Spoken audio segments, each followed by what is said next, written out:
नमस्कार दोस्तों, यह है राजसत्ता एक्सप्रेस और मैं हूं पंकज शुक्ला। दोस्तों, हिमाचल प्रदेश में जब तक कंगना रनौत रहीं, अपने घर पर जब तक वो रहीं, तब तक उनकी भिड़ंत शिवसेना के बड़बोले सांसद और प्रवक्ता संजय राउत से होती रही। दोनों ने ट्विटर पर एक दूसरे पर जमकर हमले बोले, लेकिन जब बीएमसी ने उनका दफ्तर मुंबई में तोड़ दिया और कंगना जब वाई कैटेगरी के सुरक्षा घेरे के साथ मुंबई पहुंची, तो मुंबई पहुंचकर कंगना ने अपनी पिच बदल दी। उन्होंने संजय राउत को छोड़कर सीधा हमला बोला शिवसेना के अध्यक्ष और मुख्यमंत्री उद्धव ठाकरे पर। वो वीडियो आपको याद होगा, ये समय का चक्र है। वो जो चैलेंज दिया था, वो वीडियो, इतना जबरदस्त हमला बोला सीधे तौर पे। उम्मीद यही थी कि जाने इस पे क्या बवाल मचेगा, लेकिन जब संजय राउत से रिएक्शन मांगा गया तो उन्होंने कहा कि शिवसेना के लिए कंगना का चैप्टर क्लोज हो चुका है, अब वो इस पर कोई रिएक्शन नहीं देंगे। हालांकि ये सीधा हमला था उनके पार्टी के प्रमुख पर, उस पर उन्होंने कोई रिएक्शन नहीं दिया, ना उद्धव ठाकरे ने कोई जवाब दिया। बहरहाल उसके बाद कंगना ने अपना हमला फिर जारी रखा और एक और ट्वीट किया और उसमें बाला साहब ठाकरे को बीच में ले आई वो, और उन्होंने कहा कि पिता की दौलत या विरासत मिल जाने से कुछ नहीं होता, इज्जत या सम्मान बेटे को खुद कमाना पड़ता है। ये अंतरात्मा पर चोट करने वाला उनका वार था, अगर एक बेटे के तौर पर देखें। लेकिन हैरानी, इस पर भी कोई जवाब नहीं आया। ना उद्धव ठाकरे या उनके ऑफिस ने कुछ कहा, ना शिवसेना ने कुछ कहा और ना संजय राउत कुछ बोले, शांत है। अब कंगना ने फिर नया हमला बोला है और वो भी बाला साहब ठाकरे को लेकर बोला है।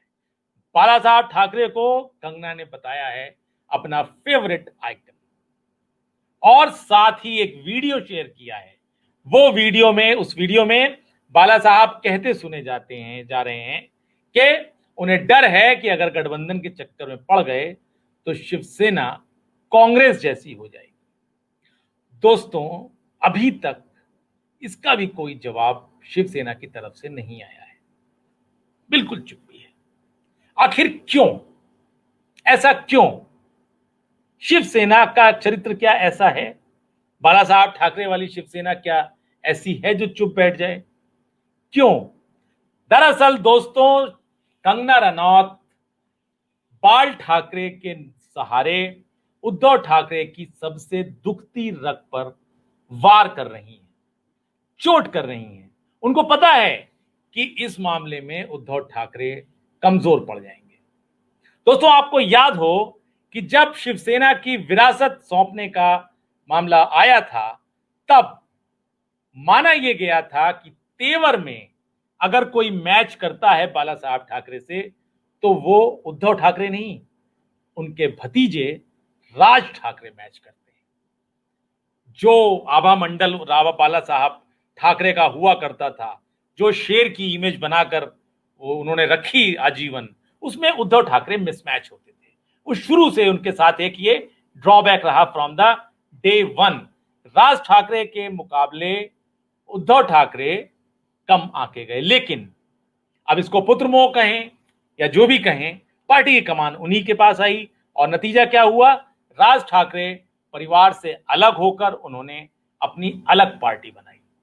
और आज भी जब तेवर की बात होती है तो बाला साहब ठाकरे के तेवर अगर मिलते हैं तो वो राज ठाकरे से ही मिलते हैं, उद्धव ठाकरे से नहीं मिलते।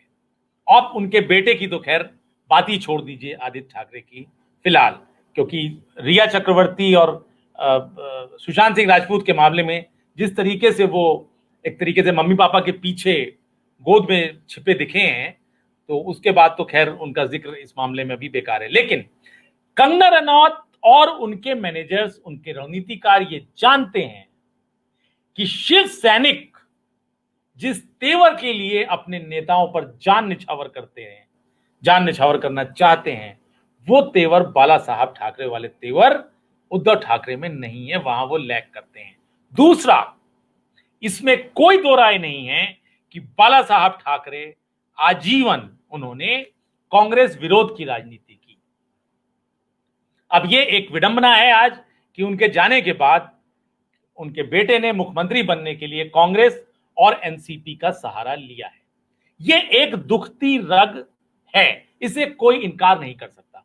और दोनों ही दुखती रगों पर कंगना रनौत लगातार चोट कर रही हैं।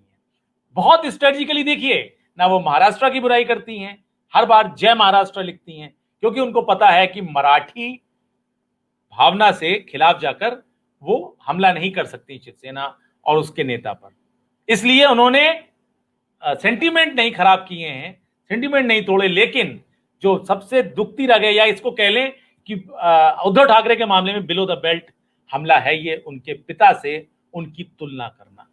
क्योंकि उनके पिता से उनकी तुलना उस वक्त भी की गई थी जब शिवसेना की कमान अगली पीढ़ी को देने की बात आई थी, और आज भी जब उनसे उनके पिता से उनकी तुलना की जाएगी तो उद्धव ठाकरे उसमें नहीं ठहर पाएंगे, वरना शिवसेना चुप बैठने वाली पार्टी हो, ऐसा हो नहीं सकता। तो अब देखना यह है कि इसको कब तक इग्नोर करते हैं कंगना को।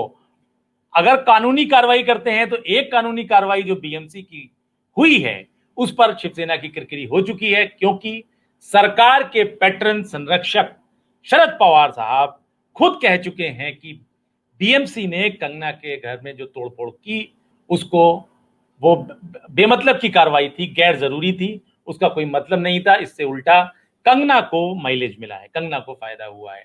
और दोस्तों, ये भी कोई छिपी बात नहीं है कि महाराष्ट्र की सरकार के मुखिया उद्धव ठाकरे जरूर हैं, लेकिन वो सरकार के संरक्षक और सरकार के सर्वे सर्वा अभी भी शरद पवार ही कहे जाते हैं।